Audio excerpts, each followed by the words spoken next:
అస్సలాము అలైకుం. ఈద్ యొక్క ఆశీర్వాదాలతో నిండిన ఈ అద్భుతమైన ప్రయాణంలోకి మీ అందరికీ స్వాగతం. రండి, ఈద్ నమాజ్ ద్వారా మన సృష్టికర్త అయిన అల్లా సుబ్హానహు పట్ల మనకున్న ప్రేమను, కృతజ్ఞతను ఎలా చాటుకోవాలో మనమంతా కలిసి తెలుసుకుందాం. ఆ ఈ తక్బీర్ వినగానే మనసు ఎంత ప్రశాంతంగా ఉంటుందో గదా. ఈద్ రోజులంతా మన చుట్టూ ప్రతిధ్వనించేది ఇదే. అల్లా సుబ్హానహు యొక్క గొప్పతనాన్ని, ఆయన పట్ల మనకున్న కృతజ్ఞతను చాటిచెప్పే ఒక శక్తివంతమైన నాదమిది. మనం ఈద్గాహ్కు వెళ్తున్నప్పుడు ఈ పవిత్రమైన వాక్యాలను పఠిస్తూ మన హృదయాలను ఆరాధన కోసం సిద్ధం చేసుకుంటామన్నమాట. సరే, ఈరోజు మన చర్చలో ఏమేమున్నాయో ఒక్కసారి చూద్దాం. ముందుగా ఈద్ రోజున కృతజ్ఞత ఎందుకంత ముఖ్యం, తర్వాత ఈద్ ఉదయం మనం పాటించాల్సిన సున్నత్లు ఏంటి, అసలు ఈద్ సలాహ్ ఎలా చెయ్యాలి, నమాజ్ తర్వాత ఏం చేయాలి, ఆ తర్వాత తక్బీరే తష్రీక్ అంటే ఏంటో కూడా వివరంగా తెలుసుకుందాం. ఇంకా ఆలస్యం చేయకుండా మొదటి అంశంతో మొదలుపెట్టేద్దాం. అసలు మనం ఈద్ నమాజ్ ఎందుకు చేస్తాం, దాని అసలు ఉద్దేశమేంటి? అదండి, అల్లాహ్ సుబ్హానహు పట్ల మన కృతజ్ఞతను చాటుకోవడం. నెల రోజుల ఉపవాసాల తర్వాత లేదా త్యాగానికి సిద్ధపడిన తర్వాత ఆయనిచ్చిన ఆశీర్వాదాలకు మనస్ఫూర్తిగా థాంక్స్ చెప్పడం. ఈ 2 రకాతుల ప్రత్యేక వాజిబ్ నమాజ్ మన హృదయాల్లోని ఆనందాన్ని, భక్తిని అల్లాహ్ ముందు పెట్టే ఒక మార్గం. సరే, ఈద్ నమాజ్కి సంబంధించి మనం కొన్ని ముఖ్యమైన విషయాలు గుర్తుంచుకోవాలి. మొదటిది, ఎవరి మీదైతే జుమా నమాజ్ తప్పనిసరో వాళ్లందరి మీద ఇది కూడా వాజిబ్, అంటే తప్పకుండా చెయ్యాలి. ఇక రెండవది, దీనికి అజాన్ గానీ ఇకామత్ గానీ ఉండదు, నేరుగా నమాజ్ మొదలవుతుంది.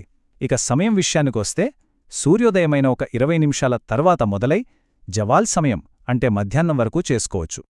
నమాజుకు వెళ్లే ముందు మన ప్రియ ప్రవక్త సల్లల్లాహు అలైహి వసల్లం వారి సంప్రదాయాలను అంటే సున్నతులను పాటిస్తే ఆ రోజు ఇంకా ఎంతో ఆశీర్వాదభరితంగా మారుతుంది తెలుసా? మరి ఆ అందమైన సున్నతులు ఏంటి? అవి మనల్ని ఆధ్యాత్మికంగా ఎలా సిద్ధం చేస్తాయో రండి చూద్దాం. ఓకే, మనకు 2 ఈద్ పండుగలున్నాయి కదా, ఈదుల్ ఫిత్రా, ఈదుల్ అజ్హా. ఈ రెండింటి ఉదయం ఆచారాల్లో కొన్ని ముఖ్యమైన తేడాలున్నాయి. ఉదాహరణకు, ఈదుల్ ఫితర్ రోజున నమాజ్కు వెళ్లే ముందు తీపి తినడం సున్నత్, కాని ఈదుల్ అజ్హా రోజున అలా కాదు. ప్రార్థన తర్వాత మన కుర్బానీ మాంసంతో మన భోజనం మొదలుపెట్టడం సున్నత్. అలాగే తక్బీర్ చెప్పే విధానంలో, సదఖా ఇచ్చే సమయంలో కూడా తేడాలున్నాయి. ఇవన్నీ ఆయా పండుగల యొక్క ప్రత్యేకతను, వాటి వెనకున్న స్ఫూర్తిని మనకు తెలియజేస్తాయి. ఇక మన చర్చలో అత్యంత ముఖ్యమైన భాగానికొచ్చేశాం. అదే ఈద్ సలా ఎలా చేయాలి. చాలామందికి దీనిమీద కొన్ని సందేహాలుంటాయి. కాని కంగారుపడకండి, ఇది చాలా సులభం. నేను చెప్పేది కాస్త శ్రద్ధగా వింటే చాలు, స్టెప్ బై స్టెప్ స్పష్టంగా అర్థమైపోతుంది. ఏ ఆరాధనకైనా సరే మొదటి అడుగు నియత్, అంటే మన సంకల్పం. మనం మనస్సులో ఏమనుకోవాలంటే, యా అల్లా, నేను ఈ 2 రకాతుల వాజిబ్ ఈద్ నమాజ్ను 6 అదనపు తక్బీర్లతో కేవలం నీ ప్రసన్నత కోసమే ఈ ఇమాంను అనుసరిస్తూ చేస్తున్నాను అని గట్టిగా అనుకోవాలి. ఈ సంకల్పమే మన ఆరాధనకు పునాది. రైట్, ఇప్పుడు మొదటి రకాత్ ఎలా చేయాలో చూద్దాం. ముందుగా నియత్ చేసుకున్నాక ఇమాంతో పాటు అల్లాహు అక్బర్ అని చెప్పి మామూలుగా చేతులు కట్టుకుని సనా చదువుతాం. ఇక్కడ్నుంచే అసలు విషయం మొదలవుతుంది. ఇమాం మళ్ళీ అల్లాహు అక్బర్ అంటారు. అప్పుడు మనం చేతులు చెవుల వరకు ఎత్తి కిందకు వదిలేయాలి. మళ్ళీ రెండోసారి కూడా అంతే. కాని మూడోసారి అల్లాహు అక్బర్ అన్నప్పుడు మాత్రం చేతులు ఎత్తి కిందకు వదలకుండా మళ్ళీ కట్టుకోవాలి. అంతే. ఆ తర్వాత ఇమాం ఖురాన్ పఠిస్తారు, మనం నిశ్శబ్దంగా వినాలి. ఆ తర్వాత మామూలుగా రుకు, సజ్దా పూర్తి చేయాలి. ఓకే, ఇప్పుడు రెండవ రకాత్. ఇందులో ఒక చిన్న తేడా ఉంది. రెండో రకాట్లో నిలబడిన తర్వాత ఇమాం సూరా ఫాతిహా మరో సూరా చదివాక రుక్కూకి వెళ్లే ముందు 3 అదనపు తక్బీర్లు చెప్తారు. ఈ 3 సార్లు మనం చేతులు చెవుల వరకు ఎత్తి కిందకు వదిలేయాలి. ఇక 4వసారి అల్లాహు అక్బర్ చెప్పినప్పుడు చేతులు ఎత్తకుండా నేరుగా రుకూలోకి వెళ్ళిపోవాలి. ఆ తర్వాత మిగిలిన నమాజంతా మామూలే. సజ్దా, చివరి కూర్చోవడం, సలాం అన్నీ ఎప్పట్లాగే పూర్తి చెయ్యాలి. సలాం చెప్పగానే మన ఈద్ ఆరాధన పూర్తయినట్టు కాదు. ఇక్కడే చాలామంది పొరపాటు చేస్తారు. సలాం తర్వాత ఒక చాలా ముఖ్యమైన భాగముంది, అదే ఖుత్బా. ఒక్క విషయం బాగా గుర్తుపెట్టుకోండి. ఈద్ నమాజ్ తర్వాత ఇమాం గారు ఇచ్చే ఖుత్బా అంటే ప్రసంగం వినడం వాజిబ్. అంటే నమాజ్ ఎంత తప్పనిసరో ఖుద్బా వినడం కూడా అంతే తప్పనిసరే. ఆ సమయంలో మనం పూర్తిగా నిశ్శబ్దంగా ఉండాలి. ఒకరితో ఒకరు మాట్లాడుకోవడంగానే, వేరే నమాజులు చేయడంగానే అస్సలు చెయ్యకూడదు. ఇక్కడ చాలామందికి ఒక ప్రశ్న వస్తుంది. సరే, మనం ఈద్గాహలో ఉన్నాం కదా, ఈద్ నమాజ్కు ముందుగాని తర్వాతగాని ఏమైనా నఫిల్ నమాజ్ చేసుకోవచ్చా అని. ఇది చాలా కామన్ డౌట్. దీనికి సమాధానం చాలా స్పష్టం. ఈద్గాహ్లో అంటే ఎక్కడైతే ఈద్ నమాజ్ చేస్తున్నామో అక్కడ ఆ నమాజ్కి ముందుగాని తరువాతగాని ఎలాంటి నఫిల్ నమాజ్ చేయడం మక్రూహ్, అంటే ఇస్లాంలో ఇష్టపడని పని. మీరు నఫిల్ చేసుకోవాలనుకుంటే ఇంటికి వెళ్ళిన తర్వాత చేసుకోవచ్చు, కాని ఈద్గాహ్లో మాత్రం వద్దు. మన చర్చను కొనసాగిస్తూ ఇప్పుడు మనం ప్రత్యేకంగా ఈదుల్ అజ్హాకు సంబంధించిన ఒక ముఖ్యమైన ఆరాధన గురించి మాట్లాడుకుందాం.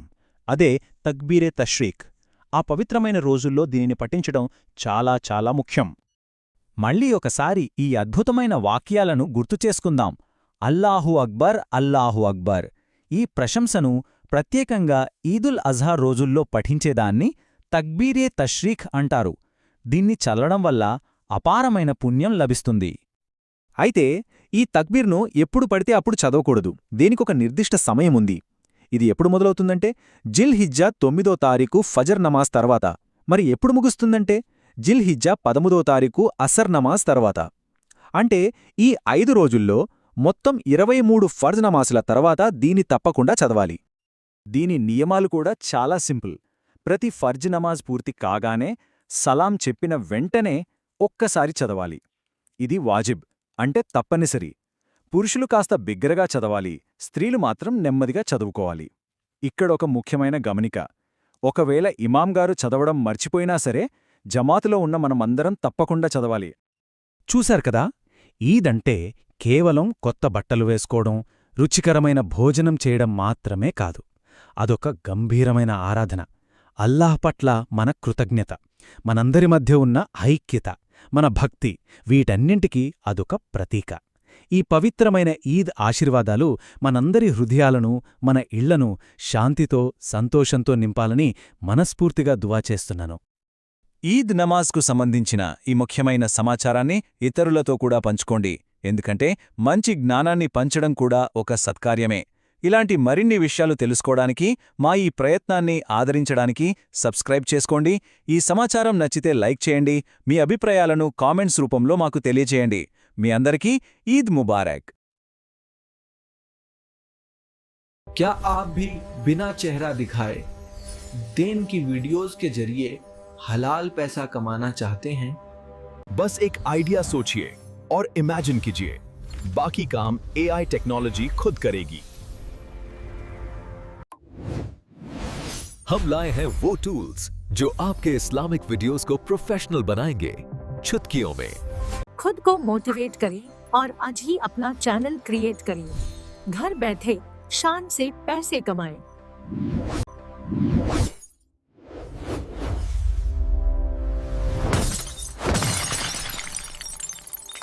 सिर्फ 500 रुपए में। देर न करें, अभी 7997009288 नंबर पर व्हाट्सएप कीजिए और शुरू करें।